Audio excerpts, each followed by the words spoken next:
Good afternoon. I'm Shreya Rukil, and we are excited to bring another episode of 15 Minutes Weekly News to you every Tuesday.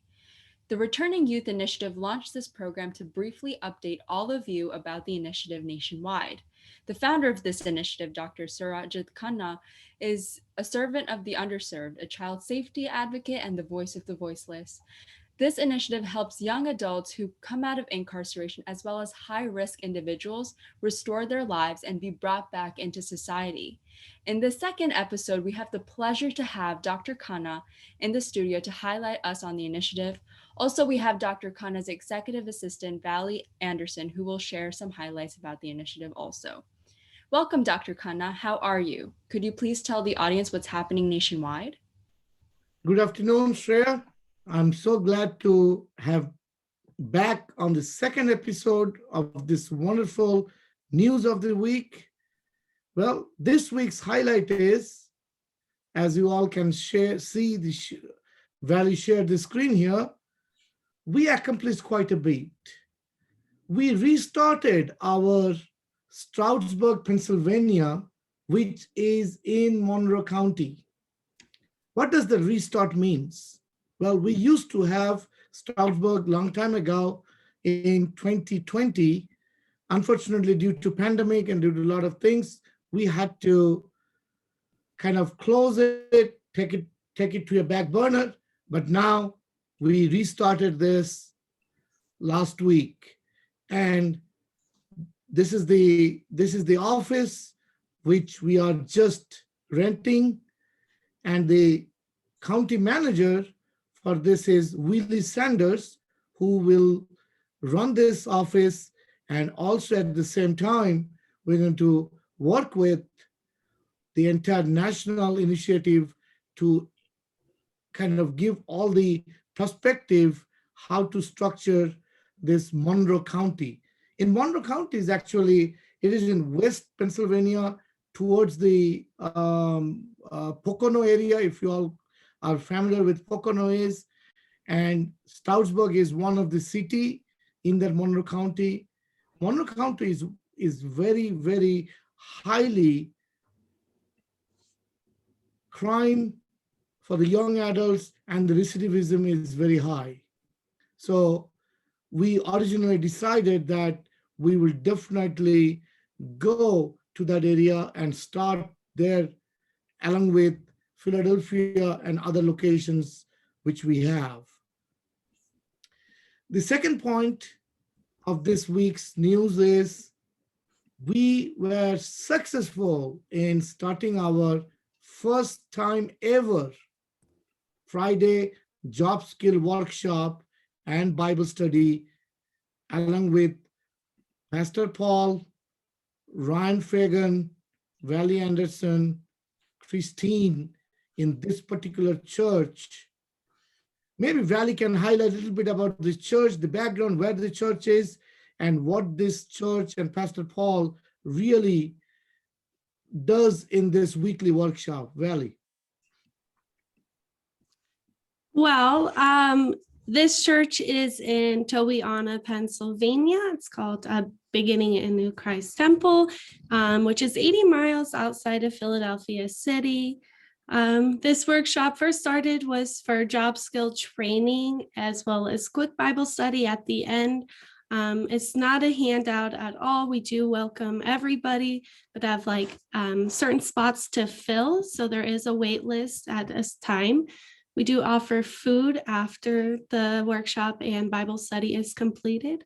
So we hope to see many more people, but last week was quite a success. And I think I heard like 5 people signed up. So it was really. I know, that's sort of amazing. In spite of the challenge they had, like right before this program started at 6:30 p.m., they had a big blackout in that Monroe County. Oh, wow. Yeah, everything was dark, and they had all the candles because those 5 young adults, along with some adults were there, they were dedicated in that weather to come and participate in this unique workshop. So yes, it was a successful. Pastor Paul did a wonderful job. Willie Sanders, who is the county manager for the Monroe County, organized the dinner program.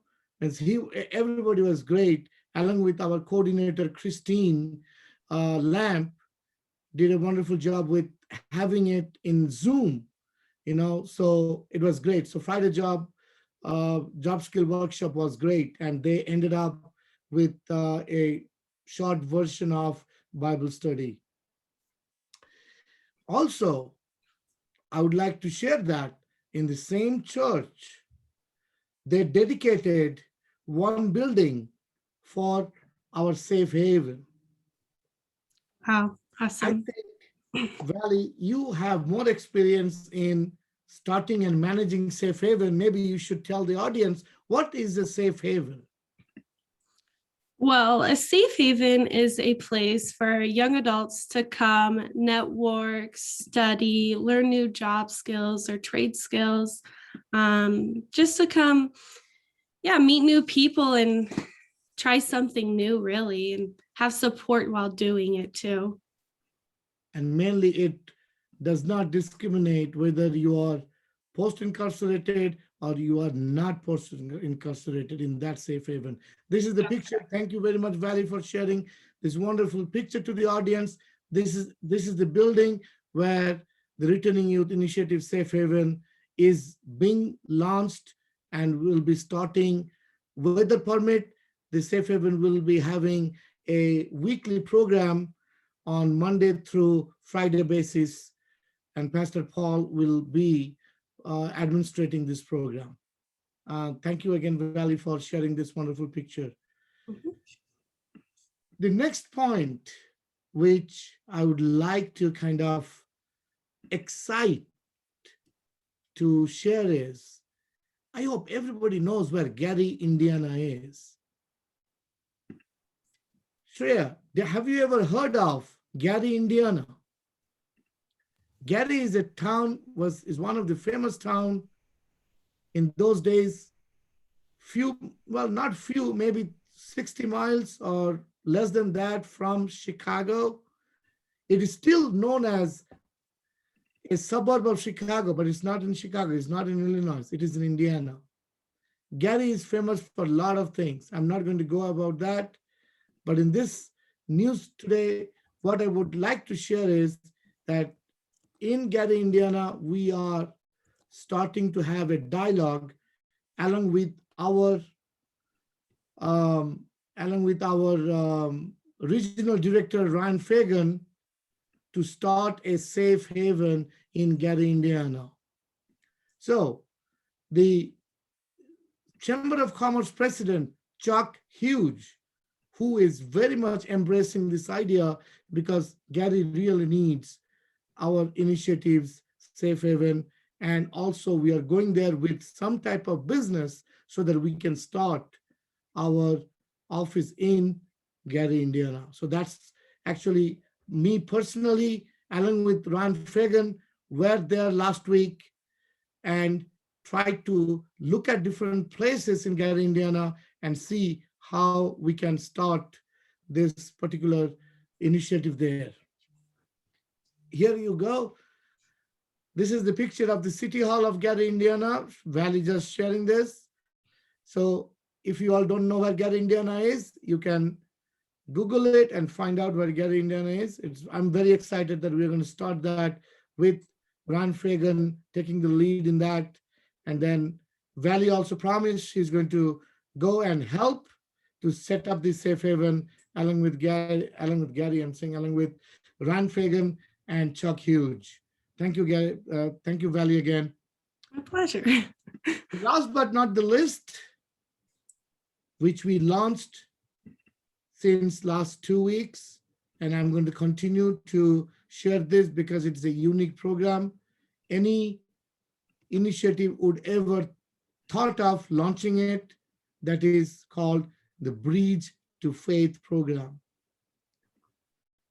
Maybe Valley can elaborate this more.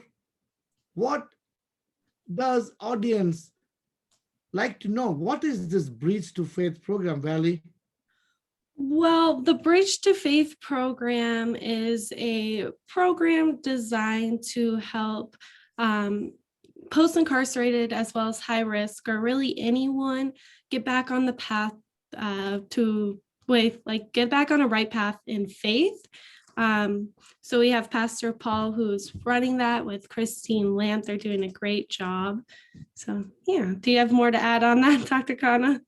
Well, like you rightly said, is a path to start the foundation of any young adults with the faith. Doesn't matter what faith you are, whether you're a Christian faith, we are Islam faith, Hindu faith, but we are starting with Christian faith, and we encourage all the faith to join and take this bridge to faith to the next stage, because this is a foundation where we teach the individuals that everybody deserves second chance, and God has given us a purpose in this life, and that purpose is to please God, not to please for ourselves.